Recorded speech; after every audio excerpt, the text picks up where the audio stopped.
Hi. Hello, everybody. Page 457 of In Search of Christian Freedom. Ray says, it is remarkable how this constant emphasis on organization will cause witnesses in general to read biblical statements and almost automatically adjust them to fit the organizational concept. Thus, when Jesus said to his disciples, "You do not want to go also, do you?" That's John 6:67 and 68. Peter responded, "Lord, whom shall we go away to? You have sayings of everlasting life." Witnesses will consistently quote that text when speaking in favor of staying with the organization and say, "Where shall we go away to?" But Peter did not say where, he said, "Whom shall we go away to?" He did not express reliance on an organization for truth, but said, "You, that is Jesus Christ, have sayings of everlasting life." But due to indoctrination, the mind of witnesses makes an automatic switch, replacing the person, God's Son, with the organization. That the organization wants them to make this transference is evident from the caption under a picture in the March 15, 1988 Watchtower on page 18, which clearly equates loyalty to Christ with loyalty to itself. And then Ray reproduces that picture where Peter is commiserating with Jesus, obviously based on this narrative in John 6.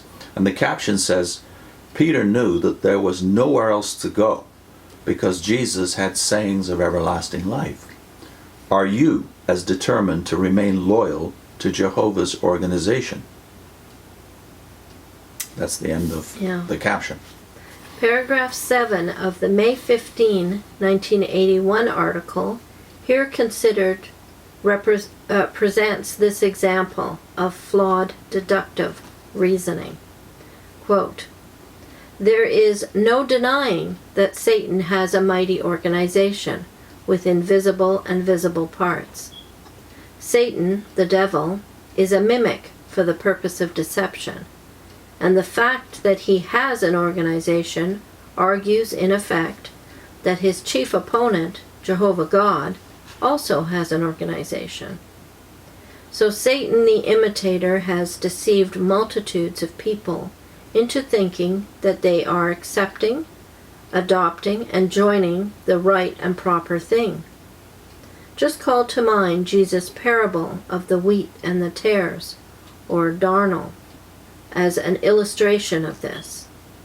The early appearance of the tares, or darnel, was so much like that of the wheat that there was danger at the early stages of growth that instead of the devil-sown tare, or darnel, plantlets, the wheat plantlets might be uprooted.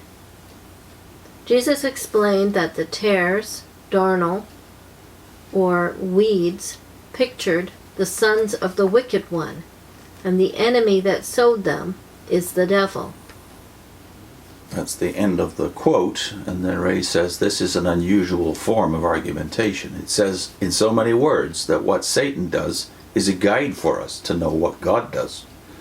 It is true that the scripture text cited shows that Satan presents himself as an angel of light, so that in that sense he may be said to mimic God's angels, but to use that one statement as a basis for assuming that whatever Satan does is necessarily in imitation of God is false deductive reasoning, a hasty, unwarranted generalization. Satan is also the father of the lie, a murderer, the arch practicer of deception. Whom is he mimicking in this? Certainly not God. In reality, the scriptures show that Satan most often uses methods not typical of, but directly opposite to God's.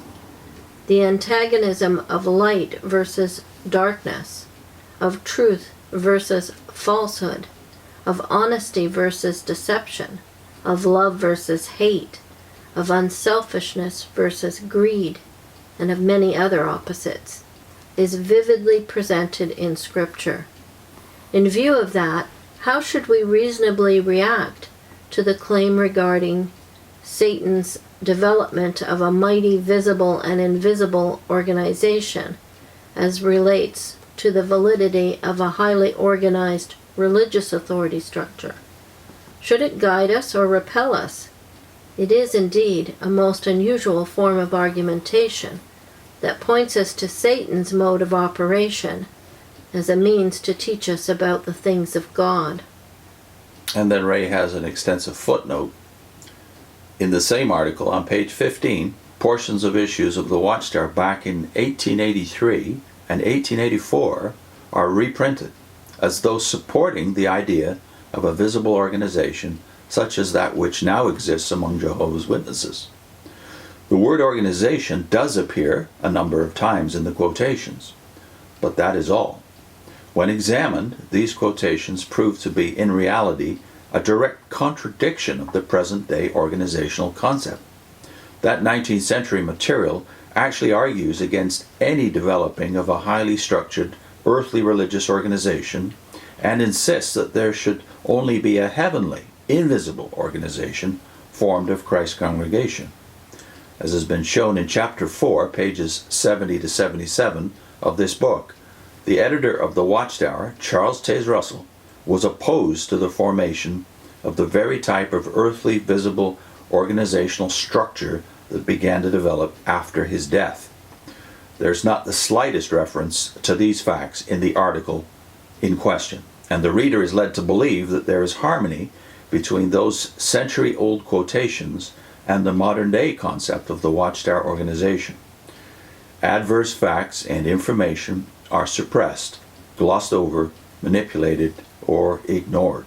So we want to link to the videos in that section of the book we've already done. Starting earlier in the book, all of them are Russell's attitude towards organization as it existed in Christendom at the time, saying that God's way of doing things is nothing like those guys. And we now have gone back to even a more, we're Jehovah's Witnesses, have gone back to even a greater insistence than even the medieval Catholic Church actually placed upon the concept of an earthly structure. So is this a deliberate misrepresentation? For me, it's very hard to deal with this. Yeah, because I can't see that he just made an editorial mistake in taking this material. You'd have to be very selective to avoid his actual thoughts about organization, as it not a favorable thing. Yeah. So those videos are on your screen, and next time, organization versus spontaneous motivation.